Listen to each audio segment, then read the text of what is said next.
na kasi. Wapi? Asonge na kasi. Asonge na maendeleo. Wapi? Asonge na barabara. Asonge wale wanakuunga mkono rais. Asanteni sana.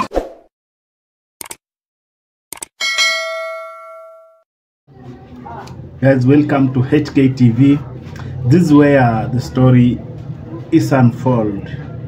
Tunawapatia milioni 358 ya kujenga soko yenu hapa. Nimekuja kuangalia awamu ya kwanza. Hiyo kwanza awamu ya pili.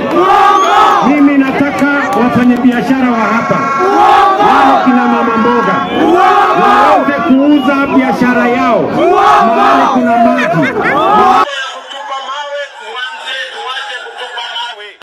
Sawa sawa.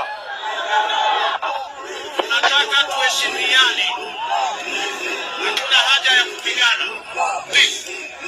Hakuna haja ya kupigana. Nataka tuelewane. Kenya ni yetu sisi wote.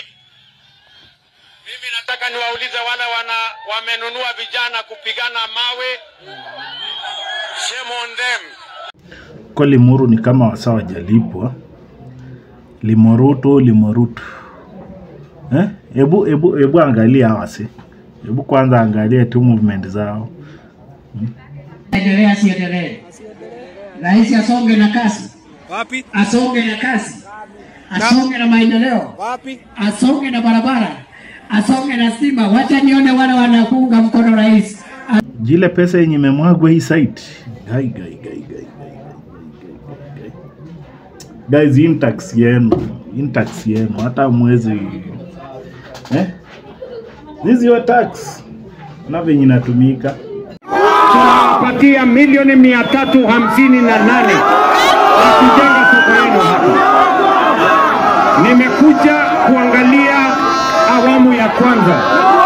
Hiyo awamu ya kwanza nimeambia contractor ndani ya siku 90 amalize awamu ya kwanza, tuanze awamu ya pili. Mimi nataka wafanyabiashara wa hapa, wale kina mama mboga, waweze kuuza biashara yao mahali kuna maji, mahali kuna stima, mahali kuna vyoo, mahali kuna Sasa kuna jamaa hapa amenikaza sana, ananiambia sema miraa kwanza. Sema miraa. Haya, ngojea kidogo. Tuwe na heshima. Sawa sawa. Nyinyi mnanielewa?